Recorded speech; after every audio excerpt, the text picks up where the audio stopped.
Good morning everyone. Welcome to LPS group of education.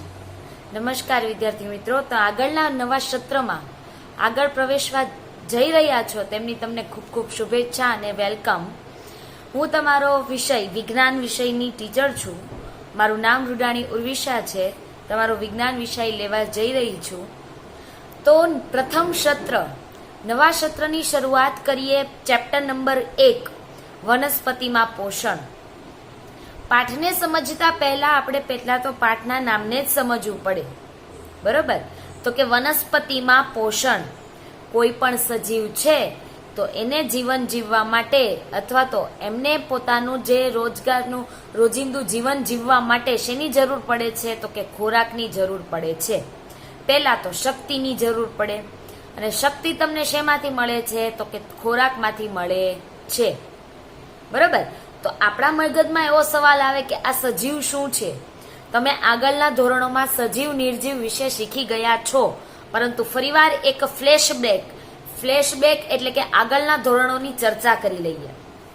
તો કે જીવ, જેનામાં જીવ હોય, બરોબર, એને સજીવ કહેવાય. જેનામાં જીવ હોતો નથી તેને નિર્જીવ કહેવાય છે.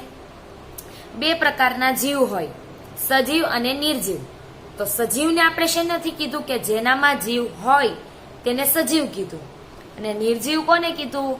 જેનામાં જીવ હોતો નથી તેને નિર્જીવ કીધું. તો સજીવના લક્ષણો કયા કયા હોઈ શકે? તમે સજીવ એને છે એવું કયા લક્ષણો પરથી કહી શકો? તો કે જે જીવ ખોરાક ખાઈ શકે, હલનચલન કરી શકે. હલનચલન કરી શકવું એટલે કે એક જગ્યાએથી બીજી જગ્યાએ જવું, બરાબર? શ્વસન કરી શકે એટલે કે શ્વાસ લઈ શકે. પોતાના જેવો બીજો સજીવ ઉત્પન્ન કરી શકે. આ બધાને શું કહે છે? સજીવ કહે છે. અને એનાથી જ ઊંધું નિર્જીવમાં જે ખોરાક લઈ શકતો નથી, શ્વસન કરતો નથી, પ્રજનન દ્વારા નવો સજીવ બનાવતો નથી, એને શું કહે છે? નિર્જીવ કહે છે. ઉદાહરણ તરીકે જોઈએ તો કે સજીવમાં ઉદાહરણ તરીકે સમાવેશ થાય મનુષ્ય, પ્રાણીઓ અને વનસ્પતિઓ. તો આપણને સવાલ થાય કે વનસ્પતિઓ તો એક જગ્યાએથી બીજી જગ્યાએ જતી નથી, તો એ કઈ રીતે સજીવમાં સમાવેશ થાય? તો કે એ જતી નથી પણ નાનેથી મોટી તો થાય છે ને. શ્વાસ કરે છે, ઓક્સિજન વાયુ લે છે, કાર્બન ડાયોક્સાઇડ દે છે, એ બધી પ્રક્રિયાઓ કરે છે. આપણને ફળ આપે છે, ફૂલ આપે છે. તો એ એક પ્રકારનું સજીવ જ કહેવાય છે, બરાબર? એવી જ આપણે વનસ્પતિમાં પોષણની વાત કરીએ તો કે જીવન ટકાવી રાખવા માટે શેની જરૂર પડે? શક્તિની જરૂર પડે. અને શક્તિ માટે મોસ્ટ ઇમ્પોર્ટન્ટ હોય છે ખોરાક. પાઠમાં જોઈએ, ચોપડી ટેક્સ્ટબુક તમારે સાથે રાખવાની, જેનાથી તમને પણ ખ્યાલ આવી શકે. ધોરણ 6 માં તમે અભ્યાસ કરી ગયા છો કે બધા જ સજીવો માટે ખોરાક જરૂરી છે. આપણે હમણાં વાત કરી કે દરેક સજીવને શક્તિની જરૂર પડે, અને એ શક્તિ કેમાંથી મળે? તો કે ખોરાકમાંથી મળે, બરાબર? તો તમે આગળના ધોરણમાં શીખી ગયા છો કે દરેક સજીવને જીવન ટકાવી રાખવા અથવા તો ખોરાક જરૂરી હોય છે. તમે એ પણ ભણ્યા છો કે કાર્બોદિત, પ્રોટીન, ચરબી, વિટામિન અને ખનિજ તત્વો વગેરે ખોરાકના ઘટકો છે. તો આપણને સવાલ થાય કે ખોરાક જરૂરી છે, પણ ખોરાકના ઘટકો કયા કયા? તો કે કાર્બોદિત, પ્રોટીન, ચરબી, વિટામિન્સ, ખનિજ તત્વો, આ બધા શું છે? ખોરાકના ઘટકો છે. પરીક્ષામાં તમને 1 માર્ક્સમાં પૂછાઈ શકે કે ખોરાકના ઘટકો જણાવો. તો તમારે લખવાનું હોય કયા કયા ખોરાકના ઘટકો? તો કે કાર્બોદિત, પ્રોટીન, ચરબી, વિટામિન અને ખનિજ તત્વો વગેરે શું છે? ખોરાકના ઘટકો છે. આ ખોરાકના ઘટકો આપણા શરીર માટે જરૂરી હોય છે, તેને પોષક તત્વો કહે છે. આપણા જ શરીરને જરૂરી, ખૂબ જ જરૂરી પોષક તત્વ કયા કયા? તો કે કાર્બોદિત, પ્રોટીન, ચરબી, વિટામિન્સ, ખનિજ તત્વો, આ દરેકે દરેક આપણા શરીરની અંદર ખૂબ જ જરૂરી હોય છે. કોઈ પણ એકની ઉણપ આવી જાય તો આપણા શરીરમાં કંઈક ને કંઈક દુખાવા થવા કે કંઈક ને કંઈક બીમારી સર્જાય છે. ફોર એક્ઝામ્પલ તરીકે આ અત્યારે દરેકના ઘરમાં શક્ય હોય છે, કોઈને કોઈ હોય જ તેવા વ્યક્તિ જેને આ રોગ હોય, વિટામિન્સની ઉણપ, બરોબર, પગ દુખવા અથવા તો શરીર દુખવું અથવા તો થોડું કામ કરે તો થાક લાગી જવો, આ શાના કારણે બને છે? તો કે વિટામિન્સની ઉણપ. આ વિટામિન્સની ઉણપને દૂર કરવા માટે શું જરૂરી? તો કે લીલા શાકભાજી જરૂરી. પણ એ તો આપણે ખાવા નથી. લીલા શાકભાજી જો ખાય તો કોઈ પણ વ્યક્તિને વિટામિન, કાર્બોદિત, પ્રોટીન, ચરબીની ઉણપ થતી નથી. પણ કોઈ વ્યક્તિ અત્યારે એ ખાતું નથી, જેના કારણે એમને શું સર્જાય છે? ઉણપ સર્જાય છે. બરાબર. ત્યાર પછી આગળ વધીએ. બધા જ સજીવો માટે ખોરાક જરૂરી છે. વનસ્પતિ પોતાનો ખોરાક જાતે બનાવી શકે છે. આપણે ખોરાક જરૂરી છે, પણ આપણે આપણો ખોરાક જાતે બનાવતા નથી. હા, મમ્મી રસોઈ બનાવે છે, પણ એ રસોઈ માટે કાચો જે માલ સામાન જોઈએ એ આપણે શેમાંથી લઈએ છીએ? બજારમાંથી લાવીએ છીએ. બરાબર. બજારમાં પણ ક્યાંથી મળે છે? તો કે વનસ્પતિ દ્વારા મળે છે. સમજાય છે? તો કે આપણે આપણો ખોરાક તૈયાર કરવા માટે પહેલા આપણે કાચા માલ સામાનની જરૂર પડે. કાચા માલ સામાન તરીકે શાકભાજી, ફળ, ફ્રૂટ હોય, અથવા તો કોઈ પણ મરી મસાલા હોય, ઘઉં હોય, અનાજ, કઠોળ, એ દરેકે દરેક વસ્તુ આપણને શેમાંથી મળે છે? તો કે એ આપણને વનસ્પતિમાંથી મળે છે. પરંતુ વનસ્પતિ પોતાનો ખોરાક જાતે બનાવે છે. બરોબર.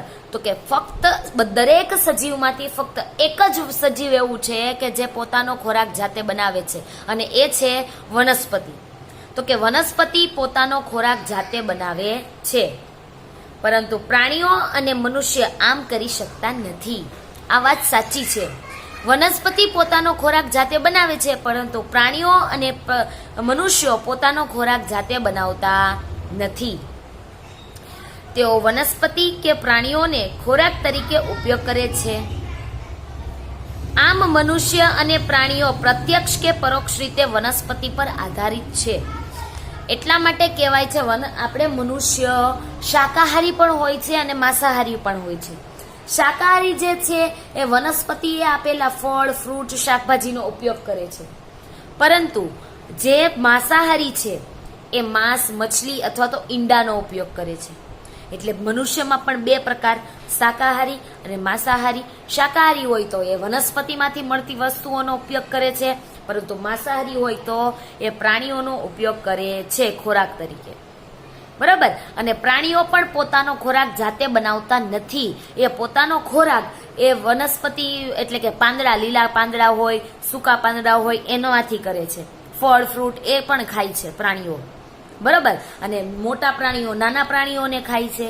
એટલે એ પણ ખોરાક પોતાનો જાતે બનાવતું નથી. એટલે ફક્ત એક ને એક વનસ્પતિ એક જ પોતાનો ખોરાક જાતે બનાવે છે. હવે આપણે વધારે ચર્ચા ન કરતા એક તરફ જઈએ. વનસ્પતિમાં પોષણના પ્રકારો ખૂબ જ અગત્ય છે. આપણે આ ચેપ્ટરનો પાયો કહેવાય એ કે વનસ્પતિમાં પોષણના પ્રકારો. વનસ્પતિ એકમાત્ર સજીવ છે જે પાણી, કાર્બન ડાયોક્સાઇડ અને ખનિજ તત્વોનો ઉપયોગ કરી પોતાનો ખોરાક જાતે બનાવે છે. તમને એક માર્ક્સમાં પ્રશ્ન આમાંથી જ પૂછાય કે વનસ્પતિ કોનો ઉપયોગ કરીને પોતાનો ખોરાક જાતે બનાવે છે, તો તમને ખ્યાલ આવવો જોઈએ. અહીંયા જો આપેલું છે, અંડરલાઈન કરવી હોય તો કરી લો.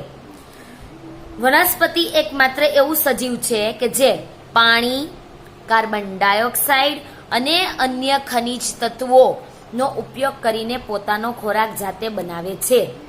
પાણી શેમાંથી મેળવે? તો કે જમીનમાંથી. પ્રકાશ સંશ્લેષણ, તો કે પ્રકાશ સંશ્લેષણ સૂર્યપ્રકાશની જે લાઇટ આમાં આવે છે એ લાઇટ દ્વારા પ્રકાશ સંશ્લેષણ કરે.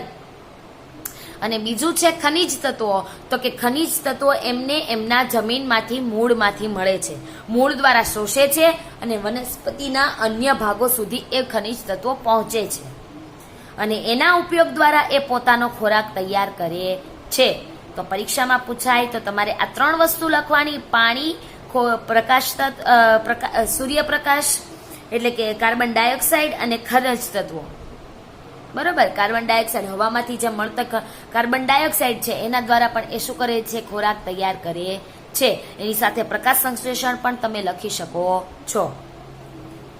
આ ખોરાક બનાવવા માટે જરૂરી કાચી સામગ્રી તેમની આસપાસ હોય છે. આ પોષક તત્વો એ સજીવોને તેમના શરીરના બંધારણ, વૃદ્ધિ, નુકસાન પામેલા ભાગોની સુધારણા તથા શક્તિની પ્રાપ્તિ માટે અને જૈવિક ક્રિયાઓ માટે જરૂરી હોય છે. બરાબર. આ જે પોષક તત્વો મળે છે વનસ્પતિને મૂળમાંથી, એ પોષક તત્વો એમને પણ જરૂરી છે, સાથે સાથે અહીંયા આપણી મનુષ્યની પણ વાત કરેલી છે. જો પોષક તત્વો આપણા શરીરમાં પૂરતા પ્રમાણમાં હોય તો આપણને રોગ થતો નથી, આપણે તંદુરસ્ત રહીએ છીએ. સાથે સાથે આપણા શરીરની ઘણી બધી એવી વસ્તુઓ હોય છે કે જે આ પોષક તત્વો દ્વારા પોસિબલ હોય છે. એક્ઝામ્પલ તરીકે જે લોકોને નંબરના ચશ્મા આવી જાય છે તો એ શાના કારણે આવી જાય? તો આવા પોષક તત્વોના ઉણપના કારણે આવી જાય. બરોબર. લીલા શાકભાજી ખાવાથી કહેવાય કે નંબર ઓછા થાય, તો એ શું કામ થાય? તો કે આ પોષક તત્વો આપણા સુધી પહોંચે એટલા માટે. સજીવો દ્વારા ખોરાક ગ્રહણ કરવાની અને શરીર દ્વારા તેને ઉપયોગમાં લેવાની પ્રક્રિયાને પોષણ કહે છે. તમને પરીક્ષામાં વ્યાખ્યા તરીકે 1 માર્ક્સમાં પૂછાય કે પોષણની વ્યાખ્યા લખો અથવા તો પોષણ એટલે શું સમજાવો. બરોબર. તો તમને ખ્યાલ આવવો જોઈએ કે સજીવો દ્વારા ખોરાક ગ્રહણ કરી તેનો ઉપયોગ કરવાની અને શરીર દ્વારા એમને ઉપયોગ કરવાની જે પ્રક્રિયા છે એને શું કહેવાય છે? પોષણ કહે છે. અહીંયા 2 પ્રકારના પોષણ આપશે. તમને પરીક્ષામાં એમ પણ પૂછાય પોષણ એટલે શું અને તેના પ્રકાર દર્શાવી સમજાવો, તો એ પણ આવડવું જોઈએ. પોષણ એટલે શું કીધું? તો કે સજીવો દ્વારા ખોરાક ગ્રહણ કરવાની અને તેને ઉપયોગમાં લેવાની જે પ્રક્રિયા છે એને પોષણ કહે છે. પોષણના 2 પ્રકાર, સ્વાવલંબી પોષણ અને પરાવલંબી. તો કે સ્વાવલંબી એટલે શું? સજીવો સરળ પદાર્થોમાંથી પોતાનો ખોરાક જાતે બનાવે છે તેને સ્વાવલંબી પોષણ કહે છે. પોતાનો ખોરાક જાતે બનાવે એને શું કહેવાય? સ્વાવલંબી પોષણ. પણ પોતાનો ખોરાક ખાવા માટે બીજા પર આધાર રાખે, એટલે કે વનસ્પતિ અથવા તો અન્ય પ્રાણીઓ પર આધાર રાખે, તો તેને શું કહે છે? પરાવલંબી પોષણ કહે છે. સ્વાવને ઓટોટ્રોપ્સ કહેવાય. તમારી ચોપડીમાં ઇંગ્લિશ વર્ડ્સ બી છે, આપણે સાથે સાથે ઇંગ્લિશ વર્ડ્સ બી શીખવાના છે. સ્વાવલંબી એટલે ઓટોટ્રોપ્સ. ઓટો એટલે સ્વાવ એટલે કે જાતે કરવું, પોતે કરવું, અને ટ્રોપ્સ એટલે કે ખોરાક બનાવવું, પોષણ કરવું. બરાબર. એટલે કે પોતે પોષણ બનાવવાની જે પ્રક્રિયા છે એને ઓટોટ્રોપ્સ કહેવાય, સ્વાવલંબી કહેવાય. અને પરાવલંબી એટલે કે હિટ્રો એટલે કે બીજા પર, અને ટ્રોપ્સ એટલે કે પોષણ, બીજા પર આધાર રાખે છે અને પોષણ મેળવે છે, એને પરાવલંબી અથવા તો હિટ્રોટ્રોપ્સ કહે છે. હવે આપણને પ્રશ્ન ઉદ્ભવે કે વનસ્પતિમાં ખોરાક બનાવવા માટેનું કારખાનું ક્યાં હોય છે?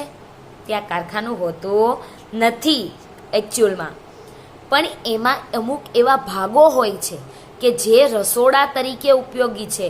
રસોડા તરીકે એને ઓળખવામાં આવે છે. ખોરાક એમ કહેવાય કે વનસ્પતિનું રસોડું કહેવાય છે. બરાબર. ત્યાં શું બને છે? તો કે વનસ્પતિનો ખોરાક બને છે. ટૂંકમાં કહી શકાય